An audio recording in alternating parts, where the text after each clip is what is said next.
dan tentunya kita akan melakukan suatu proses perubahan yang lebih baik dari waktu ke waktu, lebih baik dari hari ini. Tapi ketika kita memiliki mindset negatif, apa sih yang akan kita lakukan? Maka mindset tersebut akan berdampak kepada pola pikir dan perilaku kita. Secara tidak terjadi lebih buruk dari yang sebelumnya. Jadi misalkan sekarang kita memiliki mindset negatif, jadi apapun yang orang lakukan ke kita, apapun yang dilakukan kita akan berdampak negatif juga kepada perilaku kita dan sosial kita, seperti itu. Kemudian bisnis dev harus percaya diri, harus percaya dulu nih kepada diri sendiri. Saya ini bisa, saya hebat, saya kuat, saya lebih bisa dan lebih kuat dari yang lain. Ibaratkan posisikan diri kita sebagai orang yang sangat yakin. Karena kalau kita sudah yakin, yang tidak sehati sama kita cerna dulu, kita tenangin diri dulu kita, supaya kita bisa seimbang, kita bisa memberikan edukasi yang benar kepada mereka, dan emosi kita tidak berlarut-larut. Karena kan tidak baik juga ya kalau sampai emosi kita bawa dalam bisnis dev. Yang ada, emosi ini akan menghambat bisnis kita yang tadinya kita akan maju, tapi kita hanya stagnan bahkan mundur karena kendali emosi ini tidak stabil. Kemudian lagi, untuk menjadi seseorang yang bermindset positif, kita harus move on. Adalah pikiran negatif ter-apply. Misalnya kita sharing-sharing nih sama member saya, tanya, ya mbak, aduh gimana ya mbak, dan aku tuh upline-ku tuh selalu sibuk sendiri, upline-ku tuh selalu cuman ke si A aja dampingnya, upline-ku begini begitu.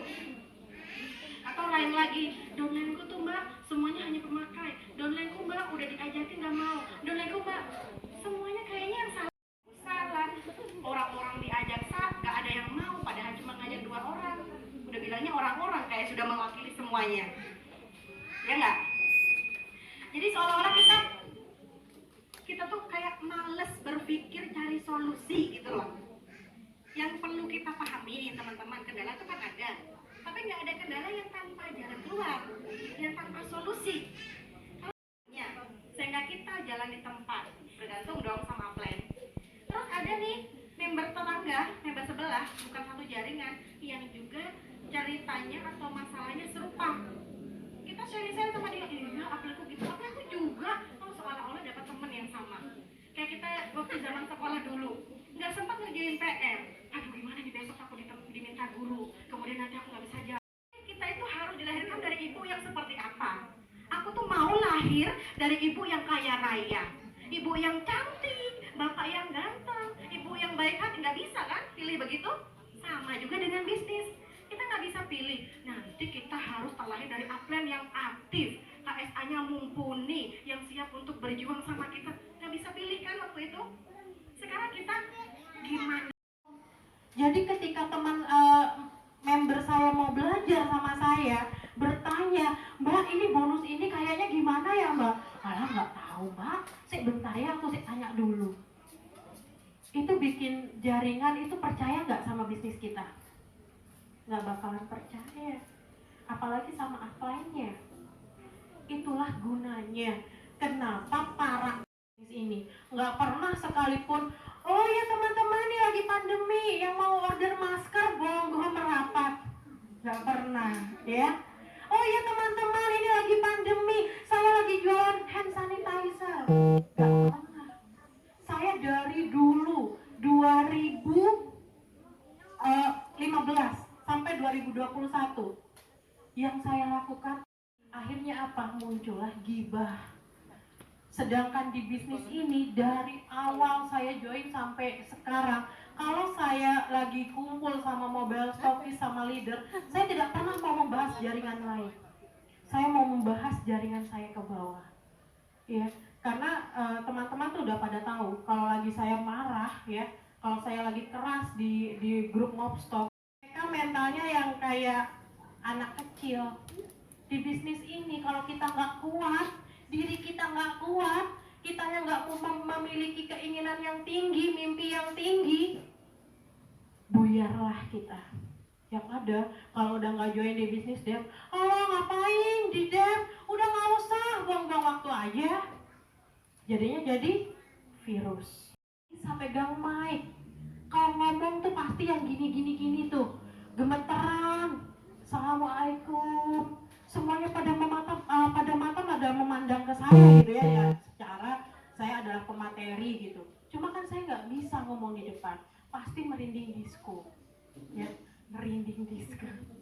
Nah itulah, tapi saya itu adalah proses di situ, karena saya masih belum bisa. Saya pernah disuruh ngomong pembukaan dulu sebagai mobile stockist. Saya kan merintisnya dari bawah ya, dari member biasa ke Mobstock. Nah waktu Mobstock saya tuh disuruh ngomong ke depan, cuma saya nggak bisa ngomong. Akhirnya acara kedua saya disuruh menjadi panitia dulu. Nah saya menjadi panitia acara tuh, saya menikmati aja. Nah, itu jam 8 malam nyampe Indramayu jam 2 pagi. Ya, saya tuh sama Mbak Devi itu penunggu setia gerbong. Kadang-kadang ya ada kereta, kita tuh baru turun dari mobil, kereta udah pada dada-dada semuanya, kereta belum gitu kan, sampai ngos-ngosan. Pernah seperti itu. Suka dan duka ya, suka menunda, alasan dan lain sebagainya. Tapi dari situlah saya belajar untuk bisa terus bangkit. Saya pernah berada di posisi yang benar-benar saya mau off dari bisnis ini. Sampai akhirnya, jangan dong, kalau kamu off, banyak orang di bawah kamu yang mau meraih di posisi kamu. Dunia saja, tetapi kita harus pikirkan untuk tabungan akhirat kita. Seperti itu. Ada pertanyaan? Paling gitu, kita tanyakan dulu, Bunda sebelumnya pakai perawatan apa? Ya, karena produk saya itu beda dengan produk yang ada di luaran. Kita punya produk yang sangat luar biasa yang tidak dimiliki oleh produk yang di luaran. Apa Bunda keistimewaan dari Nu Amorea? Nu Amorea semakin dipakai dalam jangka waktu lama. Tapi jangan takut Bunda, setiap orang itu purgingnya beda-beda. Ada yang langsung pemakaian merasakan purging, ada yang baru pemakaian 5 bulan baru merasakan purging, atau bahkan yang kulit itu tidak pernah menggunakan apa-apa justru tidak menggunakan purging. Karena produk saya adalah produk yang cara kerja jujur.